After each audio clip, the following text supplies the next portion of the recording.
So this is Saray from the MMA Superfan. I'm so happy to be joined here by American superstar Super Sage Northcutt today. Thank you so much for taking the time to join me today.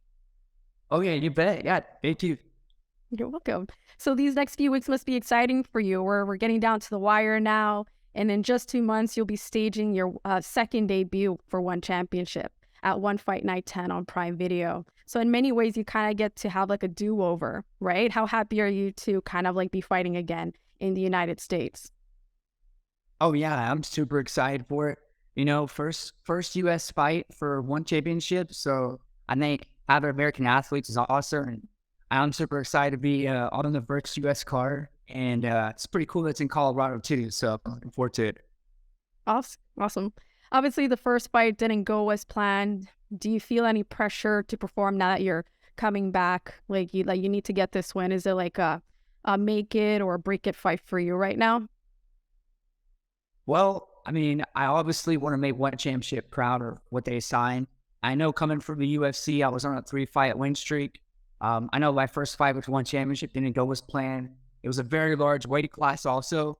So going down to lightweight, that's going to be a much better fit for me, I believe. And then getting to have this fight back. I've been training very hard and really looking forward to getting out there and showing all the hard work I've been putting in. So where are you in your training right now? So right now I'm about 8 weeks out. So training camps get hit hard. Uh, Before the fight, I'll be leaving probably about a week or so before to Colorado, getting up there about a week out, and then. But right now, at this very moment, just cracking down on the training and doing a ton of technique, tons of drilling. All right. So have there been any changes in your team since your last appearance at One Championship? No, I've been training at Team Alpha Male, so I got great coaches around me. I have great teammates. There's always new teammates coming to the gym that are incredible at what they do, whether they're great wrestlers, great kickboxers, great jiu-jitsu. So that's always fun too. And then just I have a great team behind me, Team Alpha Male still. Yeah. At Team Alpha Male, you also have Uriah Faber there as well, right? What does he say about your upcoming fight? Yeah, I had Uriah Faber there as well.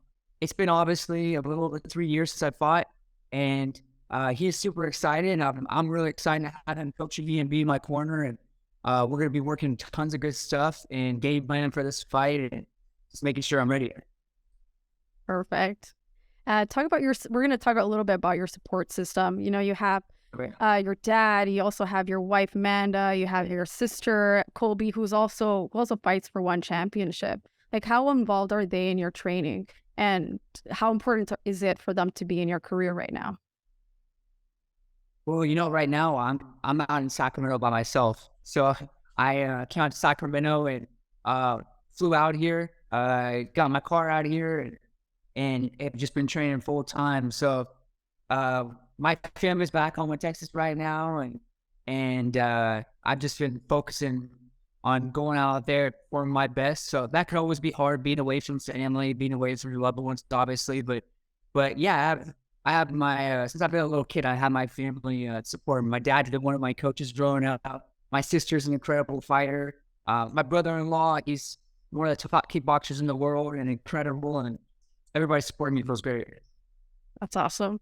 So I see that you've been posting a lot on your social media lately, and a lot of fans have been taken to a lot of what you've been, maybe like some of your instructional videos that you've been sending, right? How has that helped you promote your fights, say, in a way that you couldn't maybe 10 years ago?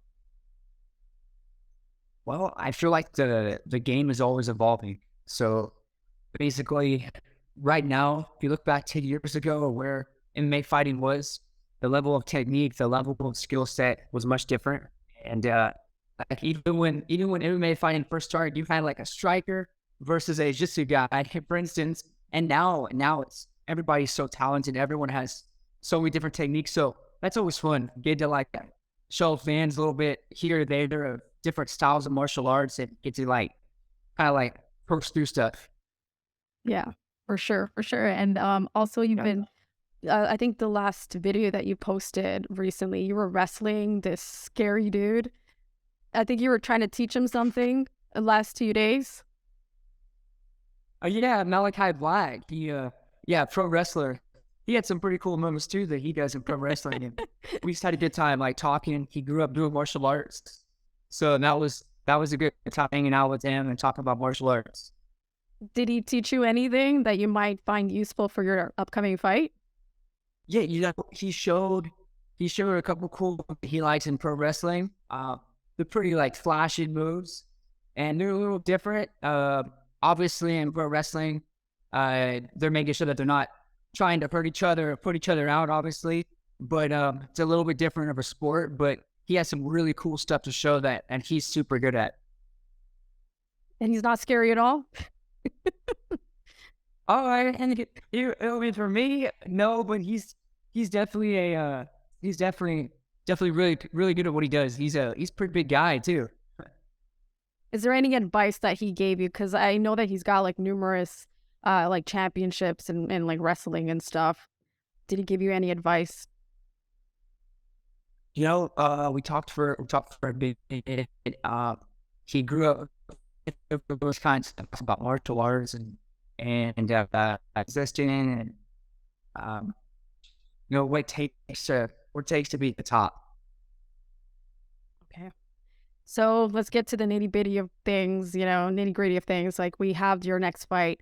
It's called, his name is Ahmed Muitaba. I hope I'm pronouncing it correctly. But he's known for his ground game while you're known for your striking and karate.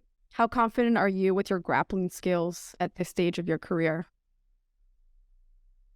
So I've been at a great gym, Team Alpha Male, and they have very good grappling. So getting to train with great coaches, great teammates, and getting to really focus on that over the past several years actually has helped me improve a lot. So getting out there for my fight, I'm really looking forward to these future fights and getting to show all the hard work that I put in, all the grappling, submissions, and different techniques that I've been training.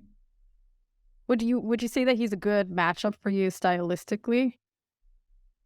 I think I went back and watched his last couple fights and my coaches too, obviously, and he had a solid knockout a couple fights back. In his last fight, he had a very unique submission, a triangle, which is triangle with the arm and the leg. So you don't see that too often. So I'm super excited for my first fight back, and I I'm very excited. I'm always looking to go out there and put a show on for the fans. I'm always looking to go out there to win too. So I like to win by a finish, and so I've just been training very hard and really really looking forward to it. Awesome. What advantages do you think that you have over him? Maybe with your karate, maybe with some of your striking? I've had so right now I'm 11-3, and so I've had 14 professional fights. I came in the sport very young, fighting professionally, very young age, and I believe my style is a little different than a lot of other people's styles, and it's something that's hard to emulate and copy. So I think speed, power, and strength, and I've been working so many different things. So I mean, obviously, I'm not the kind of person that predicts what happens in a fight, but I'm trying to make sure that every part of my game, whether it's stand up, ground game, whatever it might be, is as sharp as can be. Absolutely. Obviously, you suffered that terrible, KO loss to Cosmo Alexander in your one debut. After the fight, did you immediately know that you were going to come back? Well, I had a pretty bad injury. Now I'm all good, but I was out for like a year plus healing up from that injury. It was pretty bad. So it took like a year plus just to get well from that. Then after that, right after that, I was already in my mind, obviously wanted to get back out there, heal up really fast. I just had to be patient and wait for that. But once I got healed up, I've been looking to get back out there, and now it's time. I'm super excited for it. So Excellent. All right, and you debuted for your one championship, debut. You were at welterweight, right? You were at a heavier weight class than what you were used to fighting. Do you think that in yes. hindsight, maybe that was not the best decision? Yeah, it was like a trial and error. I came into one championship and my first time doing hydration tests. So even though it's called welterweight in the US, that would be middleweight. It was 185 pounds, which is massive. Because in the UFC, it's like me going from featherweight to lightweight all the way to middleweight. So it's like moving up Right. 3 weight classes, which is, yeah, that was a very large weight class for me. At 185 pounds. Fighting at 170 will be more of a natural weight for me and being hydrated at that weight. So that's will be much better for sure. So taking the lessons you learned from your previous fight, what advice would you give to those athletes that have come off from a very bad loss as well? Like, what kind of advice would you give them to kind of overcome that type of adversity? Because it's gonna No, happen. everybody, yeah, everybody has a bad night sometimes, or everyone doesn't perform like they want or their best.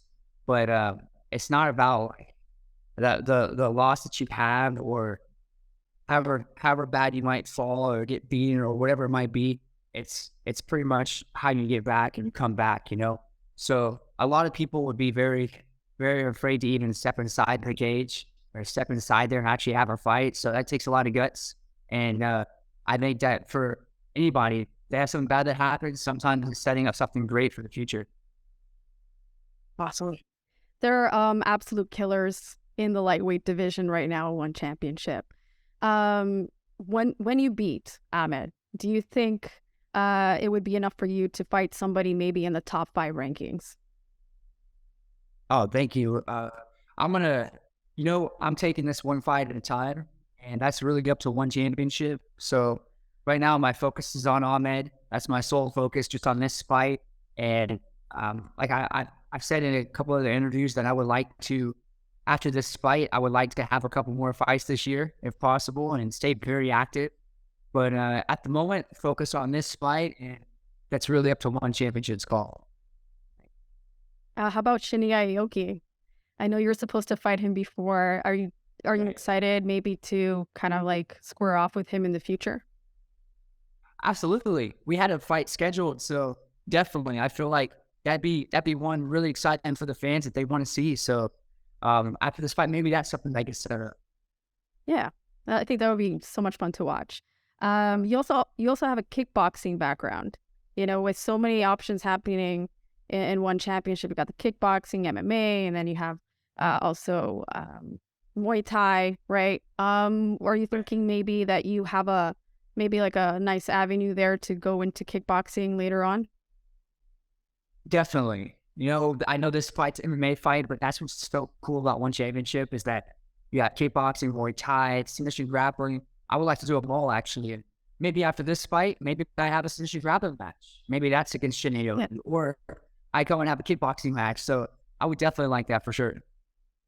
All right, awesome. I think that would be great.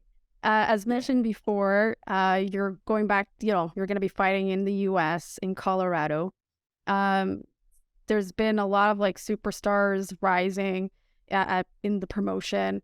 Uh, you're going to eventually cross paths with somebody maybe at a hotel or something like that. Who are you most excited to meet from the roster?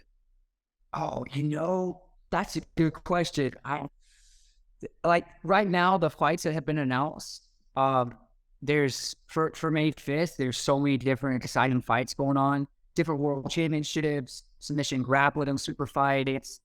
You have Demetrius Johnson versus Reyes for the third fight right now in the trilogy for the title. So I don't really have a specific person. I'm really excited to see them all. So, how do you think that Demetrius Johnson, Adriano Moraes fight is going to go? The very first fight they had, I would have never expected what happened. And then watching the second, just came back so strong and he looked great. And so they're both incredible fighters. It's going to be really, really exciting to see what happens this third time. Awesome. Yeah, me too. We're all super excited. I think everybody, every writer out there, every super fan or anything like that is probably really stoked to see what's going to happen next because you never know. MMA is unpredictable, right? Right. So before I wrap this up, we've seen John Jones claim the heavyweight belt last week. He was gone for 3 years. I don't know if you've seen that fight.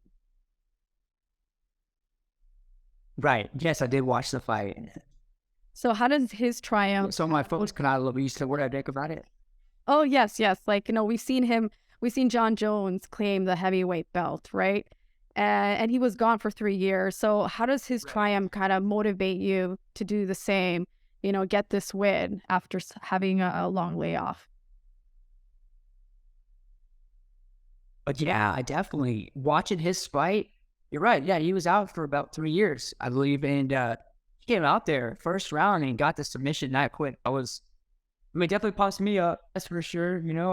If I could come back and could have had a fight sooner than the 3 years that I've been waiting out, then I would have. So I'm super pumped for it to come back, and his fight pumped me up for sure.